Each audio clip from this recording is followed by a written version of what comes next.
Hi, I'm Melinda Curtis, and I'm here today to read to you from A Cowboy Thanksgiving, one of my Mountain Monroe series books. And the premise for the series is that 12 cousins and siblings inherited this small town in Idaho, the remote mountains of Idaho, called Second Chance. They don't know why they inherited it. They don't really know what to do with it. And over the course of the series, they kind of figure out what they're going to do with the town. This particular book features Bo Monroe, so one of the Monroe cousins that inherited, and Maxine Holloway, who is an orphan and tends to spend her holidays with other people.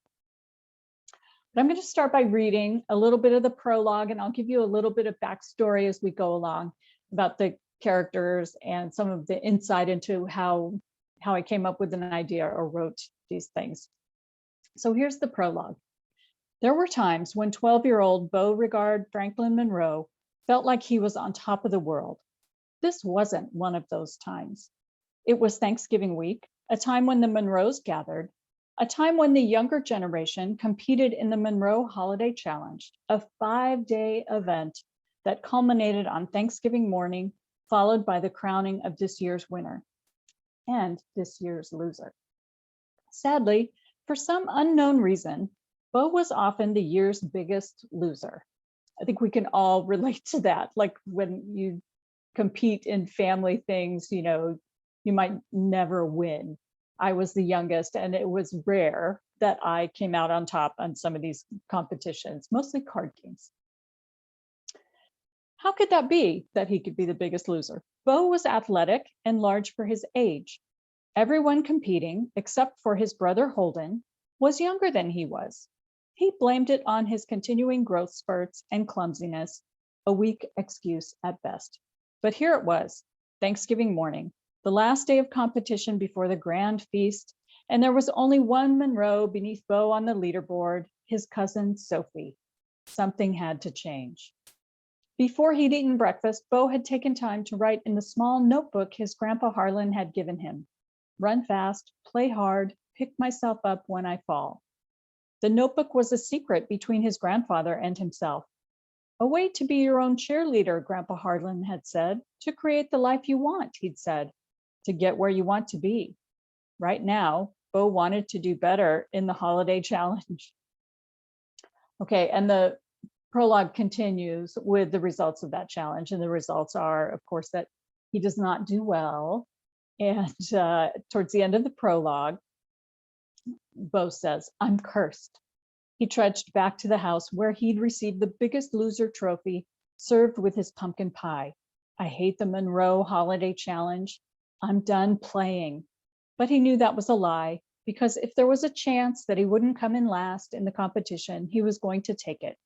As for the rest of his life, he was going to try his best, never to be last at anything else, ever.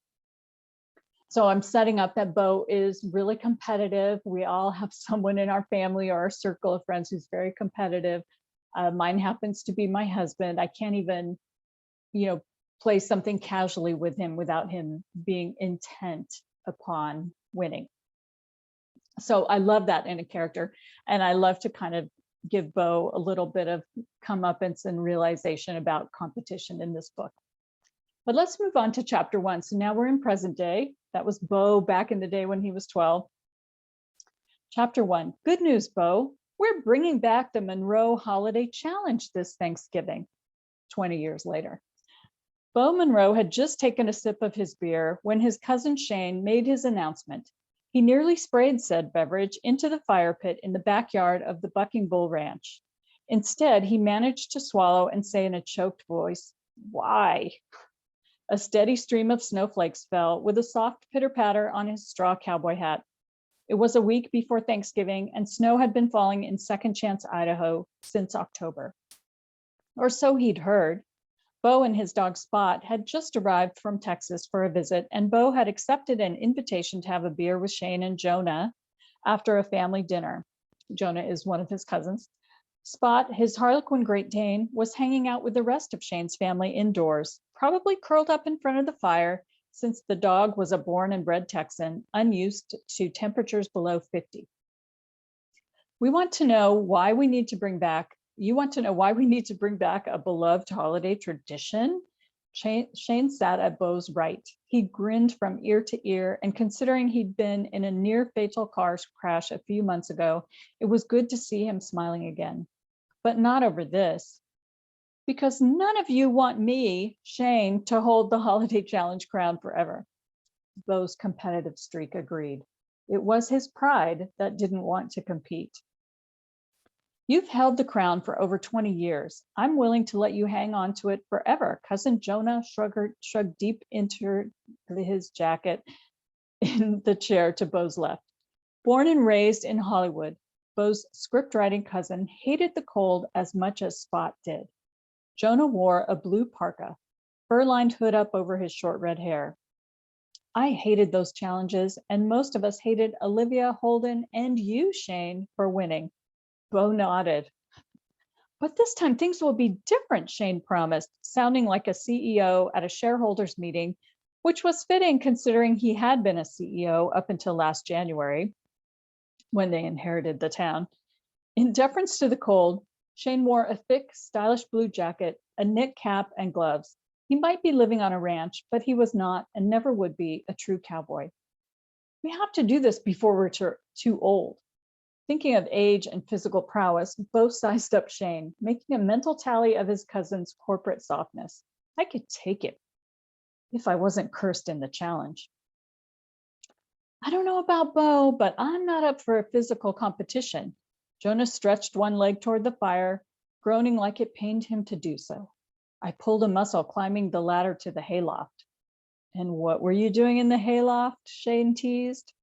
I was helping Emily move hay. Jonah tried hard not to smile, but ended up grinning back at Beau, still riding his way of post-engagement bliss. Although Beau was happy for his cousin, that bliss stung a little.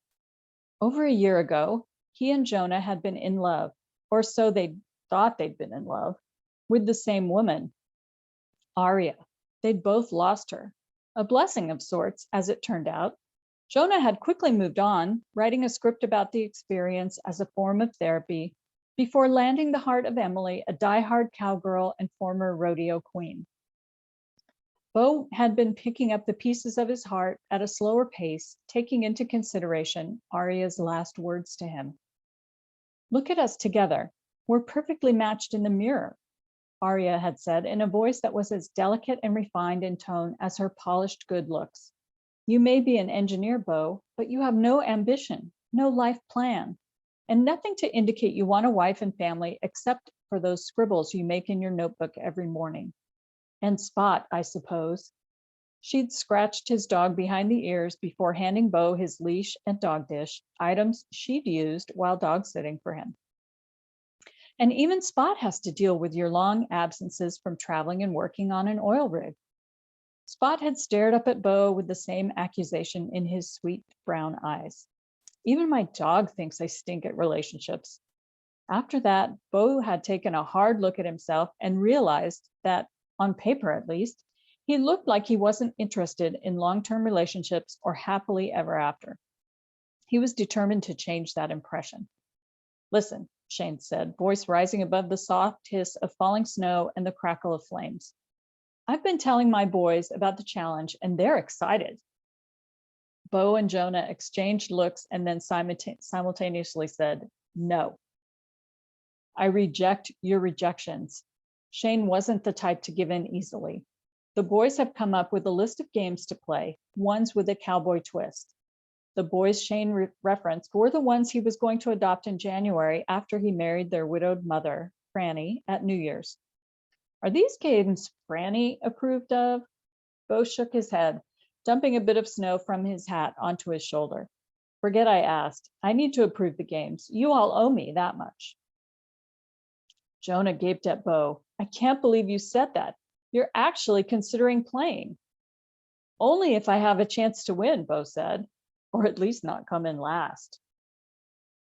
All right, and then there's a lot of back and forth in the rest of the chapter, and the cousins start to give Beau some grief about him being the last Monroe to fall in love. He's the only one who hasn't fallen in love. And remember, Beau is very competitive, right? But he's also an engineer. So he's kind of got this plan, right? And the other thing about Beau is he's like gorgeous. You know how some guys, when they're growing up, they know they're good looking, and he's always known that he's good looking. And in that, at least he can kind of be ahead of the game, but has also kind of shortchanged him in relationships in terms of he doesn't really have to try that hard because he's so gorgeous. But this engineer has come up with a plan. So they're giving him all this romantic advice. And Beau is shaking his head, shaking off romantic notions, along with another dusting of snow. That's enough, guys. I don't need love advice. I have a plan for love, as any good engineer would once he applied his smarts to the situation. Again, he's trying to kind of shortcut things, which I think is hilarious. His cousin stared at Beau as if he'd bought a $10 ticket on a $2 ride. I'm getting my house in order, literally. Beau warmed to his topic, leaning forward. I made an offer on a home in Houston, and I want to find a place up here in Second Chance before I leave next weekend. Not to mention, he'd accepted a full-time job at an oceanographic oil company that offered generous health and retirement benefits. I've got a life plan, one that is specific about the kind of life I want to lead and the woman I want by my side. There would be no more falling for complicated, high-maintenance women or women with messy relationship histories. I've got a clear vision of my future. When my plans are in place, I'll look for love. And mark my words, the next woman I fall for isn't going to be able to resist me. His cousin's mouths hung open. In awe, Beau assumed. All right, and then scene break. So I've set up that there's the challenge is going to be happening. In some of the details, Shane suggests that they have 2 adults compete with a child to make it less cutthroat, which, you know, Beau is against because he wants to be cutthroat, right? And also I set up that Beau is going to be picking up Max Holloway, who he had gotten a garbled phone message from another engineering friend who was in the Army Corps of Engineers and was deployed before the holidays, and wanted to make sure that Max landed someplace, you know, nice for the holidays with someone that was going to kind of welcome her into the fold. So the next scene opens with Beau standing in baggage claim at the Boise airport, holding a sign with a name printed in bold black letters, Max Holloway. He scanned the approaching crowd for someone wearing an airline uniform and holding the hand of a young boy. Remember, it was a garbled phone message. So a little girl wearing a bright pink tracksuit and thick round glasses ran up to Beau, brown corkscrew curls straining the bands around her ponytails. Hi. She tucked her thumbs beneath her purple backpack straps. I love cowboys. Is that so? Beau tipped his cowboy hat and spared a smile for the overly friendly girl before continuing his search for an escorted miner in the crowd. For Max Holloway, a woman with light brown curly hair and thick round glasses wheeled a large yellow suitcase to a stop in front of Beau's booted feet and set a car seat by her side. She wore blue slacks, a white button-down blouse, and a blue blazer. So much blue. She had to be an airline employee of some sort. But if she was, where was the little boy? I was expecting Max. Beau stared at the little girl, who seemed nothing like a Max and too small to be traveling alone, much less compete in the Monroe Holiday Challenge. It's Maxine, the woman said in a no-nonsense voice.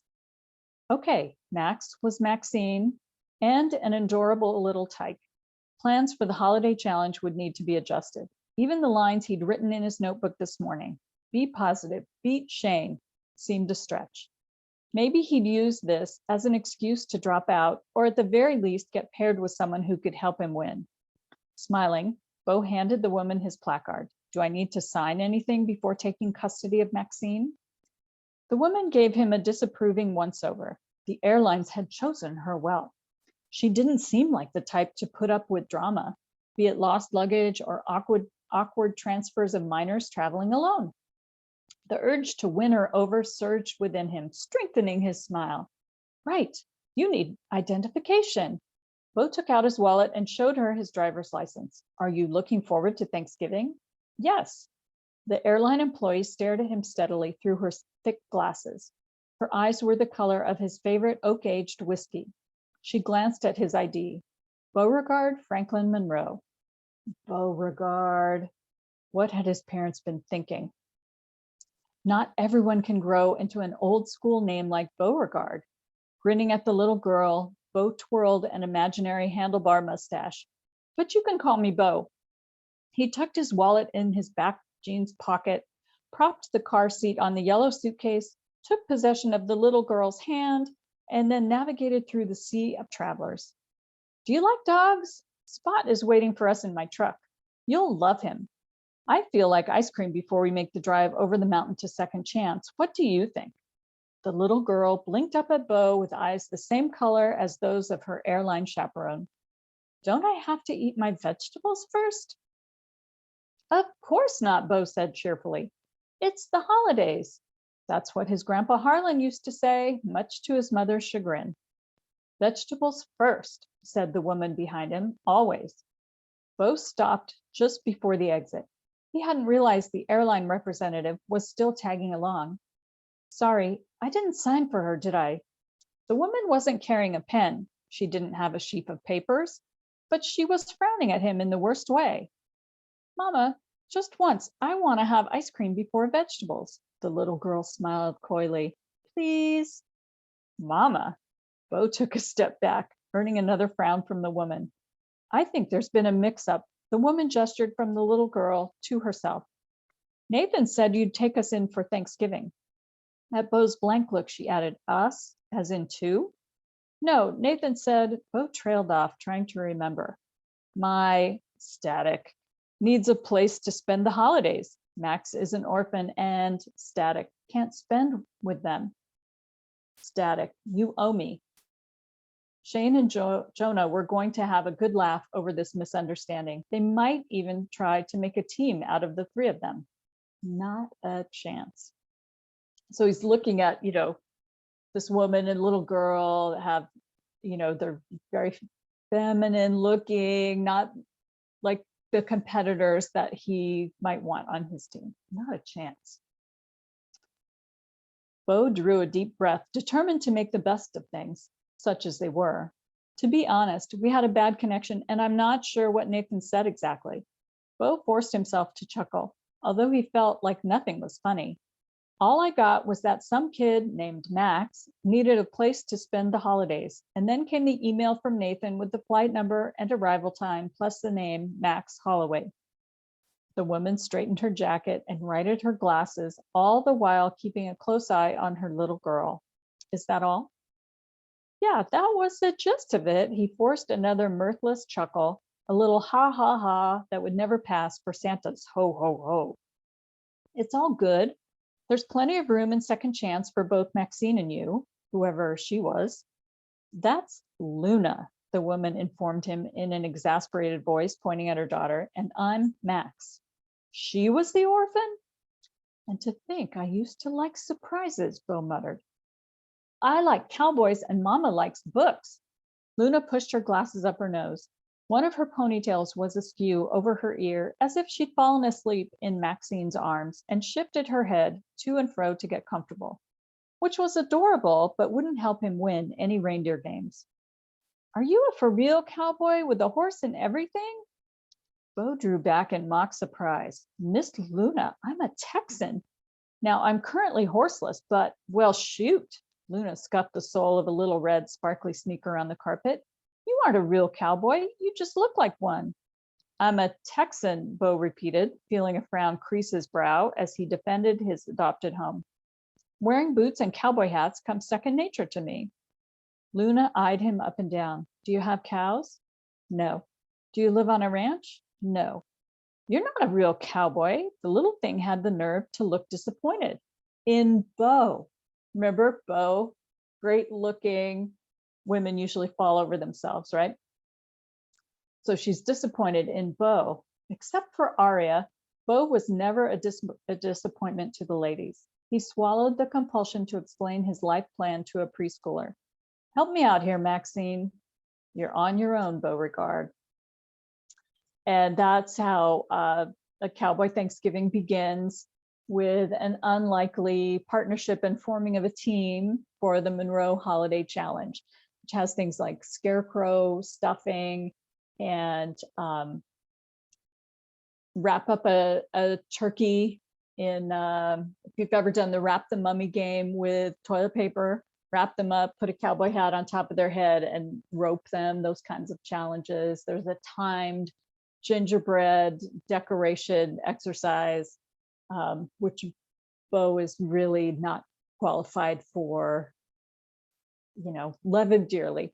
But it's just a really fun book, and kind of celebrates how families get together at Thanksgiving. And Max has kind of an outsider look into the story, but it's really heartfelt and heartwarming how the Monroes kind of take her in, and Bo falls for her despite his life plan and his best intentions.